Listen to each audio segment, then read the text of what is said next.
kullama kasurat al-ma'asi ranat alal qalbi. Kalau maksiatnya sudah banyak, maka hatinya itu akan tertutup. Di dalam sebuah hadis sahih dikeluarkan bersumber dari sahabat Nabi Abu Hurairah radhiyallahu anhu, disebutkan innal mu'mina idza aznaba kanat nuktatun sauda'u fi qalbihi fa in taba wa naza wastaghfara saqula qalbuhu fa in zadat fadzalika ar-ranu alladhi dzakarahu Allah fi kitabi kalla bal rana ala qulubihim ma kanu yaksibun.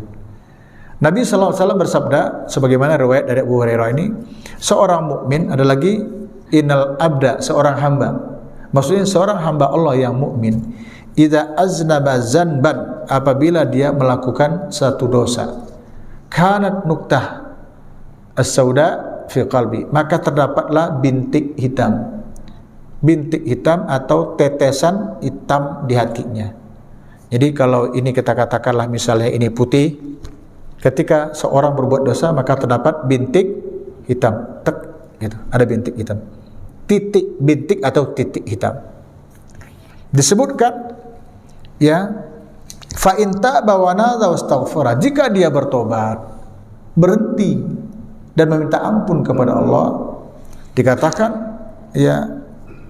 saqula qalbu atau suqila qalbu, hatinya kembali bercahaya.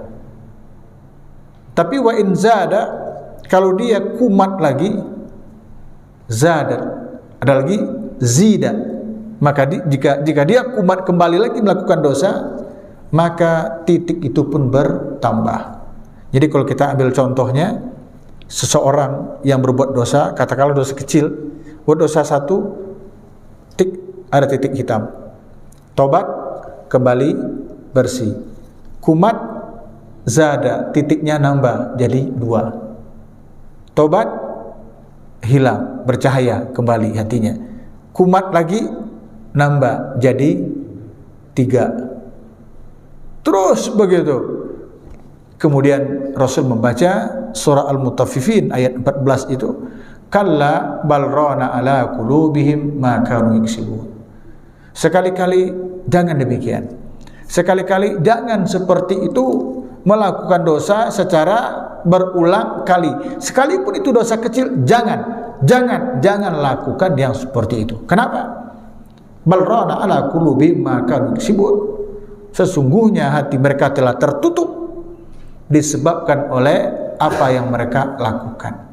Jadi titik hitam yang merupakan dampak dari maksiat itu, kalau satu mungkin tidak terlalu berpengaruh kepada hati. Tapi kalau sudah banyak titiknya, pada akhirnya menjadi gelap. Nah, itulah yang menyebabkan hatinya tertutup. Kalau hati sudah tertutup, dia tidak bisa lagi mengarahkan kita harus kemana.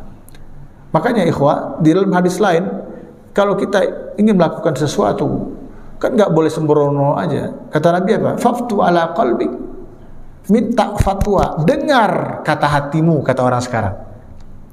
Minta fatwa, minta pendapat kepada hati kita. Kenapa? Hati itu bisa menjadi pembimbing, Pak.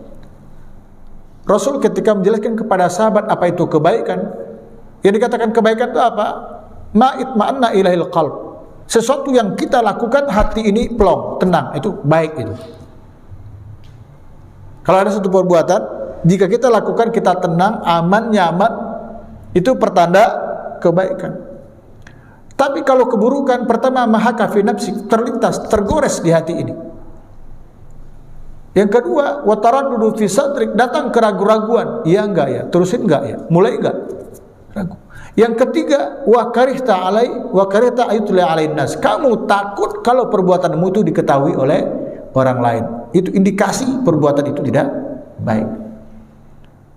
Coba. Jadi hati itu berpengaruh. Makanya kalau ada apa-apa, faftu ala qalbika, minta fatwa, minta pendapat kepada hatimu. Dengar kata hatimu, ikuti kata hatimu. Ibnu Baz rahimallahu tabaraka taala menyebutkan itu hati yang bisa masih dimintai pendapat itu adalah hati yang masih relatif baik. Hati yang belum rana, yang belum tertutup oleh dosa dan maksiat. Kalau hatinya sudah rana, sudah hitam gelap, saking banyaknya dosa-dosa dan maksiat, maka dimintai pendapat pun dia tidak lagi merespon. Kenapa? Karena sudah tertutup.